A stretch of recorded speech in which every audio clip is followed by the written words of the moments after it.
5 hal keunggulan pekerjaan pengelasan tangan di Jepang. Tapi sebelumnya Wak Geng, jadi di sini kita lagi suasana mancing, bukan di dalam ruangan seperti biasa yang kubuat. Jadi aku lagi sama kawan-kawanku di sini. Ketepatan semua adalah pekerjaan mengelas di Jepang, jadi las tangan. Jadi kita mau bahas 5 keunggulan pengelasan di Jepang. Langsung dari narasumbernya. Oke. Yang pertama Wak Geng, gaji relatif lebih tinggi sesuai resiko ya, pengelasan ya, tahu api asap ya, wajar kalau gajinya sedikit lebih tinggi dibandingkan pekerjaan yang lain. jadi buat kalian istilahnya yang pengen gaji gede, kalian cocok stay di pekerjaan pengelasan terkhusus las tangan. Yang kedua Wak Geng, Skill kita yang kita bawa, skill bawaan dari Indonesia itu pasti nambah tebel. Karena apa? Kalau di sini tuh kerja ngelas ya ngelas doang gitu, nggak bertambah-tambah. Lu bisa ngecat dulu, ini nggak berdua. Ngelas ya ngelas aja. Terus standar lasannya tinggi. Saya rasa ya skill pasti bertambah. Untuk menjadi profesional welding itu nggak menutup kemungkinan. Setelah pulang itu kita bisa punya pangkat ya profesional welding lah.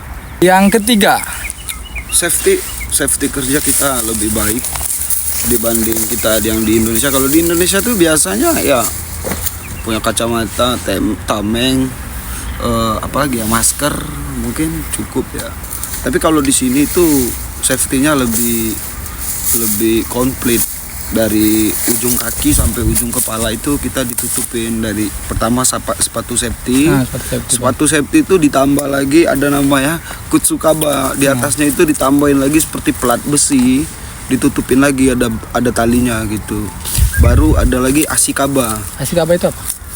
Asikokaba itu seperti kulit, dilingkarkan lagi di betis menutupi sepatu lagi. Jadi ada percikan-percikan api itu biar nggak masuk ke tali-tali sepatu itu. Dia pakai jenisnya kulit. Jadi asikokaba namanya. Aman, baru jadi safety. Okay. Dia bahannya dari kulit. Terus apron.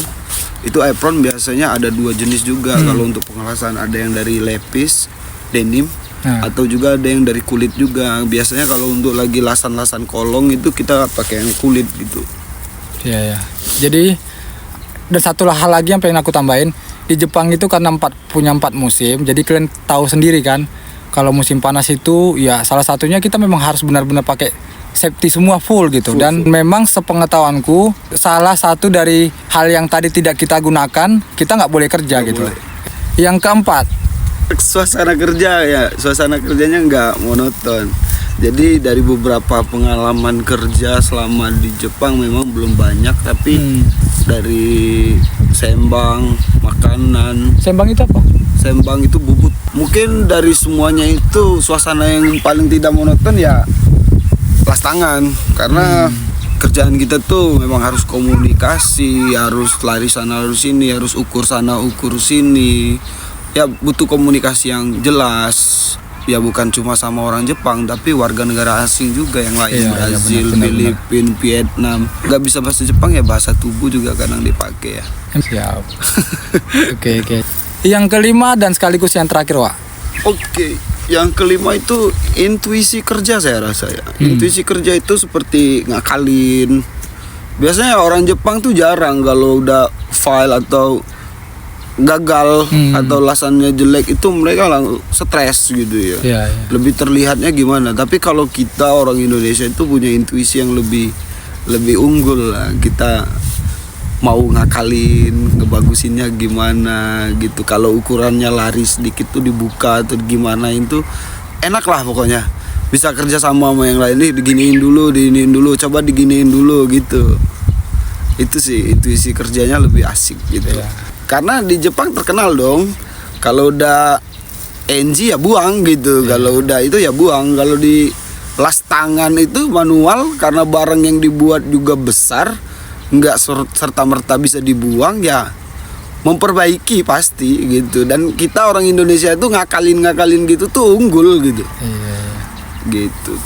Jadi Wak, buat kalian atau kita lah orang Indonesia kan yang suka ngakal-ngakal itu, ilmu-ilmu itu pasti akan dipakai di sini. Dan orang Jepang itu masalahnya nggak punya ilmu seperti itu. Jadi kalau kita disitulah keberuntungan kita nanti kalau ketika kita datang ke Jepang kita bisa gunakan semaksimal kita bisa.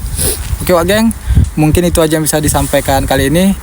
Jadi ini Wak Geng kita Andi, langsung dari narasumbernya. Thank you.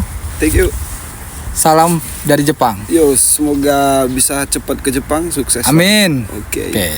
Gambatte ne. Oke. Ciao.